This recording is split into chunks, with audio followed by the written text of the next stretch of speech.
a family of seven. My mom is a full-time or was a full-time housewife. My father, tatay ko is a policeman, isang hati policeman. So you can just imagine the struggle, the family struggle. Kasi pito kami, di ba? So magkakasunod. So when we entered high school, of course, may konting pride yung tatay. So they enrolled us sa private school. Kahit police lang siya. So medyo nung high school, hindi pa masyadong challenging. But when we entered college, kahit the older sisters already supported us, mahirap pa rin in terms of allowance. And then pag part-time scholar, academic scholar ka pa halos, wala ka na talaga binabayaran. Part-time academic scholar during my 4 year in college, and at the same time I was lucky to be a scholar of World Vision Philippines. So they support me in terms of allowances, so I can have transport allowance, additional transport allowance. The World Vision provided for my allowance for 3 or 4 years. So that was a good experience. No? So kasi nung araw, may mga foster parents yung sa World Vision. So they would actually, yung talagang actual na scholar, they would provide everything. Pero ako parang last chance kid. Kaya when World Vision got in touch with me some years ago, they would normally invite me to give testimonies on how World Vision has changed my life as a student and as a professional.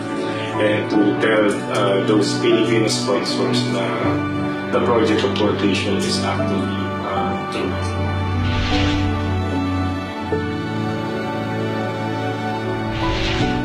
I was already prepared to have the leader or senior finance role, and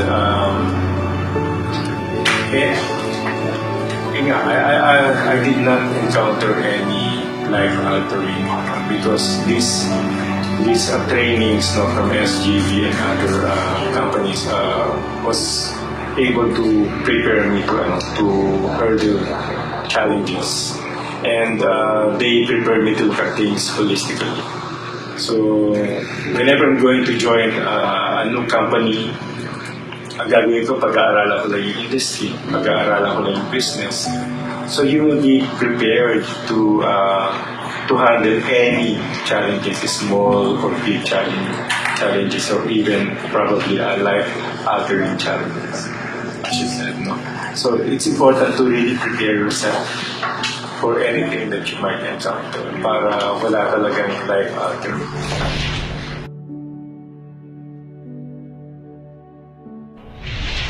One thing I know, I don't really confine myself doing the tax or an accountant that will just do what is supposedly the role of one. I will look at the task holistically. I will try to see how I can help the other divisions. Because if I don't know the business and the business of other departments, I will not be an effective CPA or accountant. So basically, or I should say, I gained it from my master's experience or MBA experience from De La Salle. That you have to look at things operationally or holistically. Even in terms of audit, my approach is always operations, not just financial or fraud audit. Because I don't like to police people. I would like to see or look for improvements.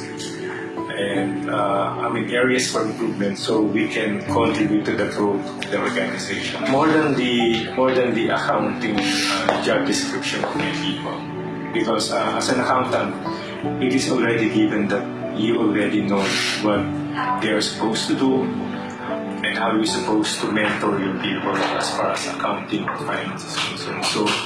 So what I do is I focus more on engaging the other departments, the other heads, so they would tell me what are the issues in the department, so I could also try to see how I can help them based on their accounting or finance.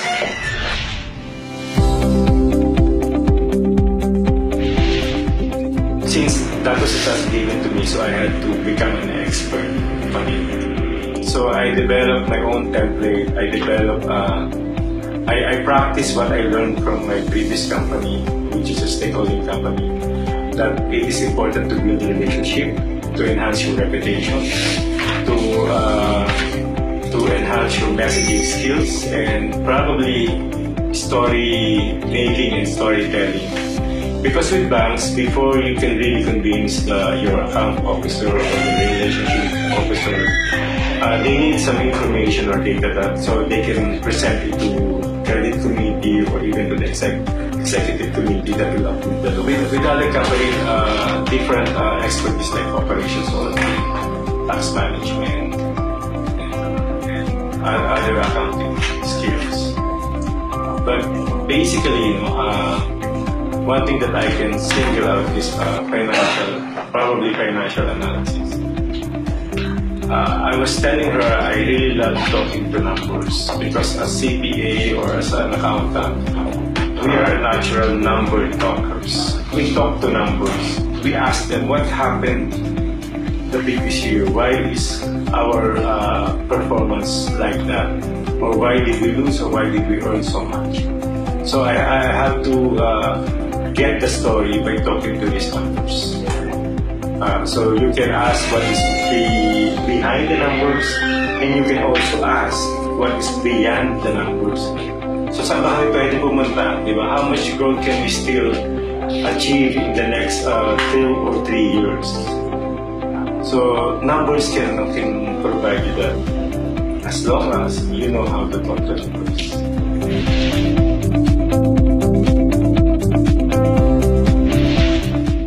You have to have passion. Talagang gusto mong maging successful. Dapat meron kang motivation to succeed. Whatever it is, look for it. And that will provide you passion to do more, to aspire for greatness, and later on achieve success. Once na-achieve mo yung certain level of success, you do not stop. Parang rin yan, itaas mo yung standard ng success mo yan para you will be continuously motivated. So that's important, no? Passion to succeed. And as a person and as a professional, no, I always wanted to exceed the expectation of people, of my boss. I never limit myself dun sa scope. I always say yes because I know that's an opportunity to learn. And I know by doing that, I can earn respect of the other people. And siguro, I must admit, no, one thing, I'm a boss pleaser. I always want to please my boss. Because at the end of the day, ang feeling ko, yun ang role natin eh. That's also an ingredient, no, para maging successful ka sa profession. Kasi pag napiplease mo yung boss mo, nag-exit ka na expectation, I think you are there to exert more efforts. At hindi ka lang yung, ganito lang. Okay. Aside from passion, kailangan yung resilience. No? Hindi tayo susuko no matter what happens. Yung Pinoy, di ba? Proven naman na resilient tayo. Pero as a person, dapat very resilient tayo. Hindi yung konting issue pa lang o konting politika, konting problema sa sunod pa lang. That's why when you ask me about life-altering challenges, I cannot really take up a specific one because my attitude has always been, kahit ano pa yan, kaya natin yan. Sabi ko, sa lahat nga pagdaanan ko, from bata ako hanggang makagraduate, hanggang ma-earn ko yung aking MBA on my own after 10 years. So I guess marami na akong naipon kasi. Pero last na lang, dun sa drivers for success, kailangan you have this people management skills. You should know how to build your people. Kasi sabi nga nila, if you build your people, the people will build you as well.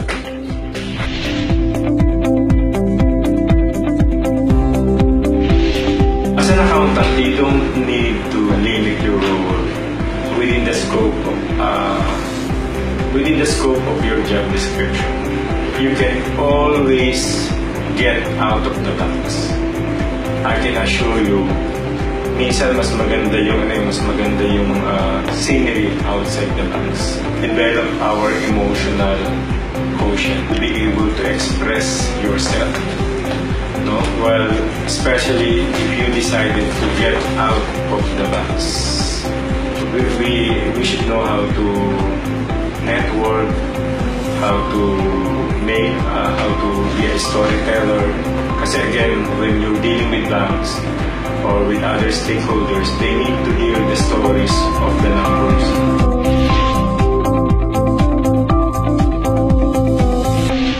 Never stop learning. Never stop learning. Ako kasi since nag-start na scholar ako, so I know the value of education. So I always make it a point that I will take every opportunity to learn anything. And another principle probably that guided me in that is, my best is not the best. So, kailangan lagi mong try i-improve yung sarili mo, yung craft mo, yung skills mo. Because laging may magbabago, as we say, but change is the only thing constant in this world, or it's inevitable to encounter changes. So in accounting profession, dati siguro from that corner up to this corner, ganun kahaba yung lecture. Probably wala ka ng appreciation of that, especially mga newly graduates or yung mga millennials, hindi nila na-experience na magkaroon ng manual lecture. Never stop learning. Take every opportunity to learn everything from everyone. Ako kasi I consider yung mga friends ko, yung family ko, yung colleague ko, yung boss ko, they are all my mentors in life and in my profession. I will enter the organization na willing to learn and not willing to flash any badge na meron na ako or any certificate na meron na ako. So, pagpasok ko kailangan matuto ako sa iyo. Kailangan may matutunan ako sa boss ko. So, yun kasi life is a continuous process. Pag nag-stop ka mag-aral, pag nag-stop ka matuto, pag nag-stop ka tumanggap ng new learnings from other people, that will be the stop. That will be the end of your growth. So ako, number one, never stop learning.